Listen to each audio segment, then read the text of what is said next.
Welcome to Challenging Silence, a podcast from Women's Health and Women's Hands Community Health Center. On this show, we are having much needed discussions about topics related to female genital mutilation or cutting with survivors, advocates, and community members. We're your hosts, Tomilola and Nanti. Challenging Silence is brought to you by the Flourish Project, made possible through funding from Women and Gender Equality Canada. You can listen to this podcast series on all major podcast listening platforms and our website, flourishaccess.ca. Please note that this podcast covers topics of a sensitive nature, including domestic abuse and violence. To ensure privacy and safety, some guests have chosen to remain anonymous. This podcast is age appropriate for 16 plus.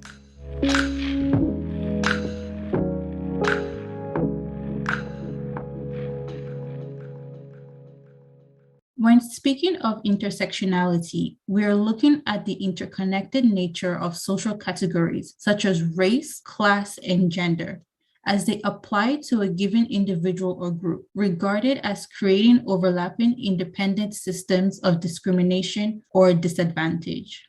As we know, racial and ethnic minorities, immigrant and refugee women and girls in Canada are at high risk of experiencing gender-based violence. But due to racism, language barriers, social isolation, stigma, and socioeconomic status, they often face difficulty seeking help and support in reporting and leaving abusive situations. This puts into perspective how our social identities come together to determine who has more privileges and who faces more inequalities and oppression. In today's episode, we'll be speaking to Marian to better understand FGMC and the intersectional factors that affect survivors of FGMC and other forms of gender-based violence. Thank you for joining us today to have such an important conversation. Please introduce yourself to our audience. Yes, hi, good afternoon. My name is Marianne. I am an African Canadian woman, an immigrant to Canada. I'm here about 30 years, I think, right now, and also an FGM survivor. Thank you for joining us today, Marian. A very warm welcome to you. Thank you. Okay, let's start this conversation by asking, how do you define FGMC as an individual with a lived experience? And what can you tell us about the interconnections between the practice, the culture, and religion? Well, FGM, the way I look at it right now, to me, I base it on patriarchal. It's it's patriarchy that brainwashed the society, made them believe that it's a religion and they must follow. And then, made them believe that it's also a culture. It's a norm that they must practice. But its inception, I see it as patriarchal. And the reason I say that is, as I said earlier, I am an FGM survivor. I was 5 years old child when it happened to me. And I remember it like it was yesterday. It was a massacre, like it was a tragedy, like if I look at it. I remember the time, the day, the weather, everything. I see it as it was like just yesterday or just like today. It was around like 11 o'clock in the morning. I remember trying to run away and was grabbed and was held against my will, screaming and begging and screaming and begging, but going to deaf ears. I remember, even though I'm a small child, I was held by, I don't know, maybe 6, 8 people. So I don't have to move.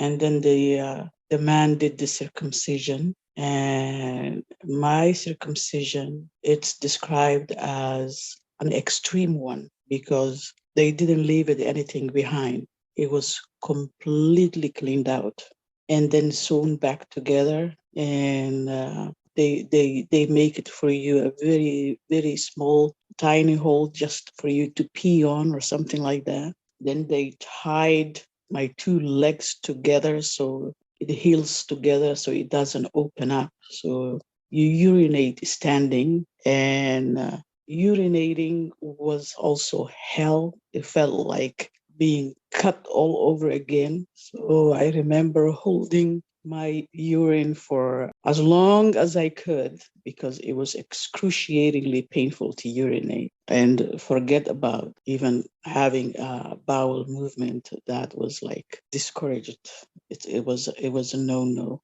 I wonder how we didn't get infection because you couldn't clean it. Like nothing. You standing, urinating, and that's it. You just put a little bit of water while your legs are tight together, so nothing really goes in. And I remember that day, it was a ceremonial day. Friends and families and everybody was invited. People were laughing, enjoying themselves, like eating, animal being sacrificed. It was me and my older sister that had the circumcision together. She's 3 years older than me, so I guess maybe she was around 7, 8. And I remember people really being happy on the expense of my pain. So I remember, like, a child, you always love sweets. And also, it was a treat when we get a Fanta or Coca-Cola or something like that. So some sweets and some Fanta was brought to me, I remember, and I threw them away. And everybody was saying, wow, you're throwing away Fanta? It's unbelievable how it was affecting me that moment, and how people were so joyous.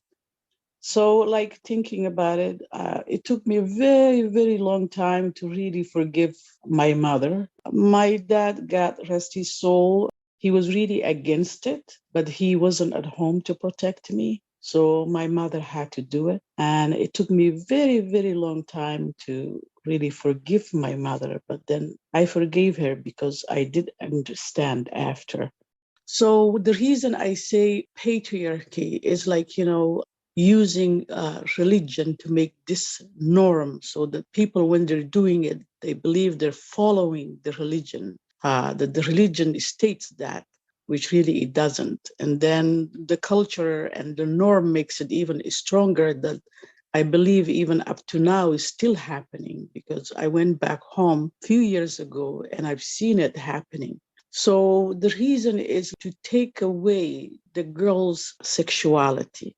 I see animals being neutered or spayed or something like that. So was a way of spaying the girl to refrain being sexually active, not to have feelings, also to have that so-called virginity, because you're sewn back together and you have a very tiny, small hole, to keep it intact for your prospective husband, so that he can feel so proud because he knows that he's the first. Some men, they were kind and gentle, that they would allow the woman to go to a doctor and be surgically opened up.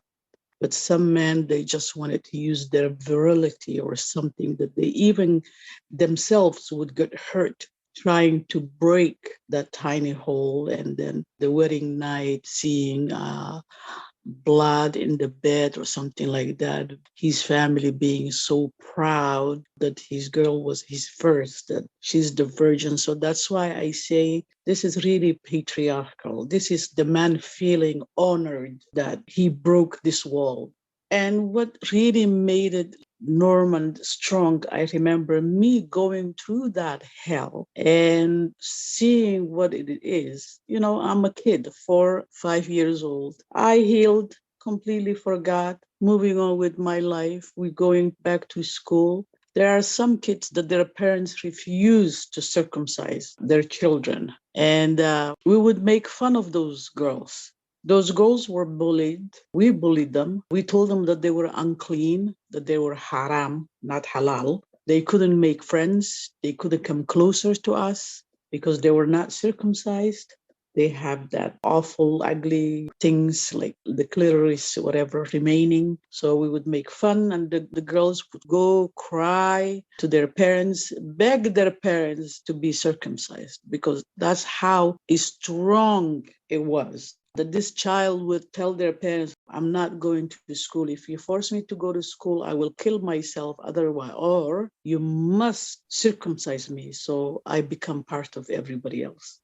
And that girl forced her parents' hands to circumcise her, so just that she can be part with us. So I think that would have happened to me too. If my mother decided not to circumcise me, maybe I would have forced her and down the road to circumcise me, because that's how very strong it was. So yeah, that's why I always say this is was sort of like a man's world. It was man's desire. It was the man's power, and it was man's way of doing things. So that's how I see it. It's patriarchal that was hidden and was using religion and culture. Thank you, Marion, so much for sharing your experience with FGMC. It really puts it into perspective for those who don't know about the practice. And Mhm. and you spoke on very key points about it that allows our listeners to have better understanding. We Mhm. know that FGMC is deeply rooted in patriarchal views and attitudes that see men as having power over women as an acceptable behavior and practice, and it often perpetrates violence against women, including FGMC or domestic or sexual violence. And we also know it is rooted in culture and tradition. And there is that misconception that it is mandated by religion, although it's not seen in any religious text, but there is that misconception by individuals, communities who practice FGMC that it's a mandate and it continues to drive its practice.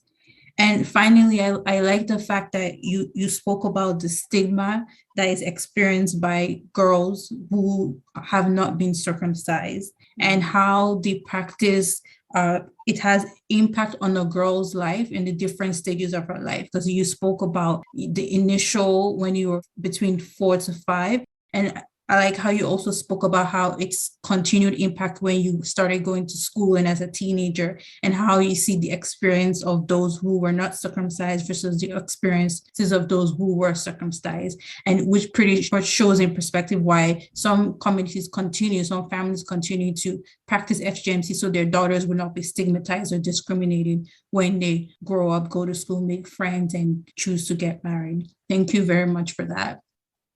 You're welcome. And I will ask, as an individual, you identify yourself as a woman, a Black African person, a Yeah. Muslim, and an FGMC survivor. Mhm. With these three identities, what does intersectionality mean to you? Well, to me, intersectionality, some people may see it as a good thing, but the way I see intersectionality, when you look at it, it talks about identity. To me, it's not about identity. To me, it's about labeling, because identity, it's what you accept to be your identity, that you're a woman or a daughter or a mother or whatever. But when intersectionality gives you multiple labeling, like being Black, Muslim, immigrant, non-English speaker, low socioeconomic, all those labels that you did not choose. Because remember, where I come from in East Africa, I was never Black there. I was never Muslim there.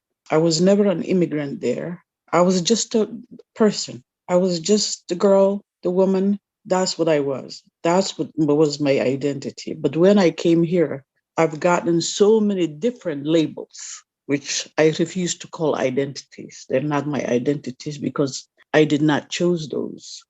Society here in Canada has given to me. And those labels, more labels that you have, it's more oppression that you will experience, because they are all barriers and obstacles that you really have to break through, which it takes longer than somebody else for you to achieve or to reach where you need to go. So that's how I see intersectionality, is having multiple labels, and those multiple labels giving you multiple oppression. You're very correct that the different labels that people have can come together to cause oppression, and Yeah. it occurs from some individuals more than others, and we see more in racial minority women especially. And when an individual experiences this overlapping stigma as a result of these social identities or different labels, this is considered intersectional stigma. And Yeah. for FGMC survivors, so for women from FGMC practicing communities, they are an example of a diverse group with many intersecting identities, experiences, and needs. They're women of color, they're immigrants or refugees. They might not speak English, or English is not their first language. They might be Muslim, so that they're considered a religious minority. All these different things can come together to, as you said, cause oppression versus to empower them. Yeah, and you just reminding me when I was migrating here to Canada, I passed by Europe. And while I was in Europe, I was not feeling well, my private part. So I was taken to a doctor, and the doctor was in shock when he saw me that he called almost the entire hospital, everybody to watch me and touch me. And, I couldn't speak one word of their language. I was traumatized. And I was so embarrassed. I was so ashamed when you go for a test, your family doctor, whatever, how awkward and terrible it is just for one doctor. But the whole hospital being called just to watch me, how I look like. And then they're talking on their language between them and don't know what they're saying, but you can see from their face or their body language what they feel for me. That was also something that I had to experience. And also coming to Canada, it wasn't horrible like that, but it was sort of me asked a lot of questions or feel like that I'm being studied, or having my children here and then already assumed, because circumcision makes you lose that natural elasticity that nature gave you. So FGM is something that it's not like it happened when I was 4 years old and that's it, I forgot about it. It continued. It continues to stay with me in all those stages in my life that I had to suffer because of my circumcision. Thank you, Marian, for sharing your story. And you talked about the different traumas. It's not just the trauma from the time that it happened, but the trauma that followed after. And it was so privileged to hear your lived experiences, but at the same time, I'm so sorry that you had to go through that. Even the process of the healthcare system, and how sometimes their lack of knowledge trickles down to their bedside manner and how they treat patients, which is oftentimes re-traumatizing to people that are already traumatized by their experiences. You also talked about intersectional stigma and how labels are also just as equivalently damaging to survivors of FGMC, and how some women, those labels end up causing more damage to their experiences or even to who they are. So, as a follow up to those statements, how do you think other women, maybe including yourself, have experienced seeking and accessing services and resources in Canada? I wonder if you know how maybe somebody has shared their experiences or even your experiences here in Canada in Mhm. terms of seeking and accessing services and resources. In Canada, I really feel that it's really better, much, much better than many other countries. And the reason I say that is my 4 year placement doing my bachelor degree. I was working at Amnesty International, and there is a woman who came and she was denied to be accepted here in Canada and she has to go back. And when we met her and she came and she was shaking and crying and And then, she told us, she said, like, she has two small daughters, like 2-year-old and 3-year-olds. And she said, if I go back, I will lose my power, and my girls, they will be circumcised. And I don't want that to happen.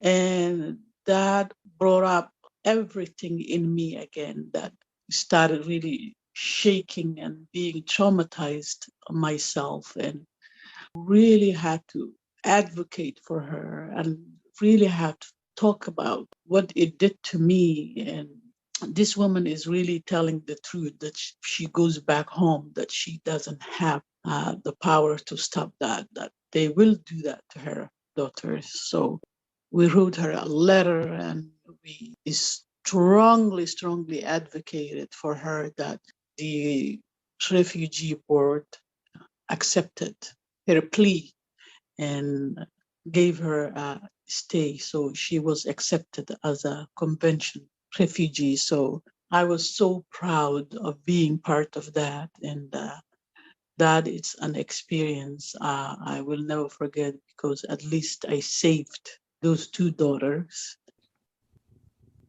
Well, for me, I really educated myself when I came here. I really sought knowledge and studied, so I could say I could get services. But I've seen many other women I talked to who never had a pap smear, or doesn't go to the doctor, or get a visit, or they even might have the simplest yeast infection that they're suffering from, but would hate to go and show their circumcised private part to a doctor and rather suffer that. It does hinder for them to seek services or for them to talk about it. Many women in my community would be really in shock to speak about it, because it's stigma, it's a taboo, it's a private part, nobody's business. So that's what it does. But what they really need is to be there and to be told that it's okay, that you can get the services that you need, that you can have a say on what you really need to happen. But it's difficult. So that's how I see it, that is really impacting them. It's impacting them to get the services that they need, because it's painful that anybody knows about their situation. Thank you, Marion. We know that FGMC survivors, the fear of being stigmatized and discriminated against often discourages them from seeking health services. As you said, in the case of the individual who had a yeast infection but was very reluctant to go to the doctor. And this reluctance is often driven by the possibility of encountering culturally insensitive care, judgmental attitudes, and overall negative reactions by health providers, which is something that definitely needs to change here in Canada. So to round off, I'm going to ask, how do you think service providers and other support systems here in Canada can utilize an intersectional approach to better support immigrant and racialized women who have experienced any form of gender-based violence or FGMC? How do you think they can better support them so that women are not reluctant to reach out to them because they're scared of discrimination, stigma, and judgment?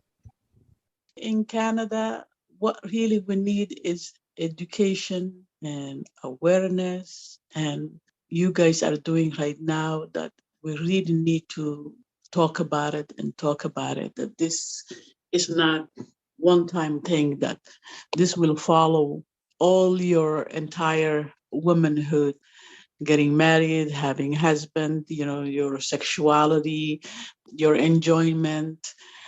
Then if we don't talk about it, it becomes another labeling. It becomes another multiple depression on top of being Black or Muslim or immigrant or poor or single mother or whatever.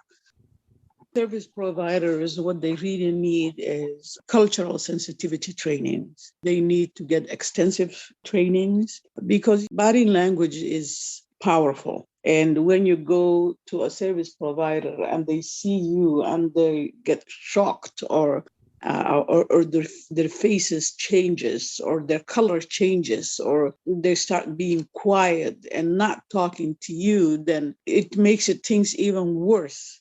That's like you have a disease, or like something horrible happened to you. So service providers really need that sensitivity training. They need to learn how to approach clients such as circumcised women, and how to support them and how to empathize with them, because still there may be many service providers who've never seen a circumcised body before.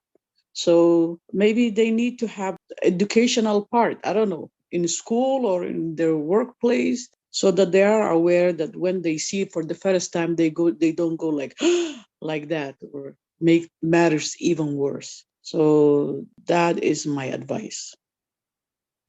Thank you so much for sharing on that. And I think part of what you talked about in terms of sensitivity is something that has come up in conversations we've had in our past episodes. And we talk about different toolkits that have to be, some that are already developed, like the ones that we have on our website, and some that need to be updated to include all of these things, because as a survivor, you bring in input that is very necessary for all the different service providers and even the healthcare practitioners, that they need this information so that they are able to provide services that are holistic in a way and also culturally sensitive. And these are points that we're so grateful that we have this platform to have conversations with real people with real life stories. We'll use these stories and somebody will listen to it and say, how can I change how I do my practice in order to best serve this community and many other communities that face such problems. So thank you so much for educating us today and talking about these important factors and giving solutions as well, which is very important. Thank you very much for giving me the opportunity, the platform to talk about our stories, because our stories need to be heard and just put out there to educate people and to make them aware of our lived experiences. So this really was great. Thank you. Awesome. The extent to which race, language, immigration status, and many other intersecting factors continue to affect the experience of women impacted by FGMC is one that key players of advocacy and awareness cannot afford to ignore. Adequate support for survivors in the fight against stigma cannot succeed without using an intersectional lens to understand and address health inequities and access barriers among marginalized groups, concentrating on the structures and systems that drive them. Today, we've heard from Marianne and her lived experience. Her story is one of many. Thank you for raising awareness today, and join us next week as we dive into FGMC in the Canadian context. Thank you again, Marianne, for joining us on our podcast. Thank you for having me.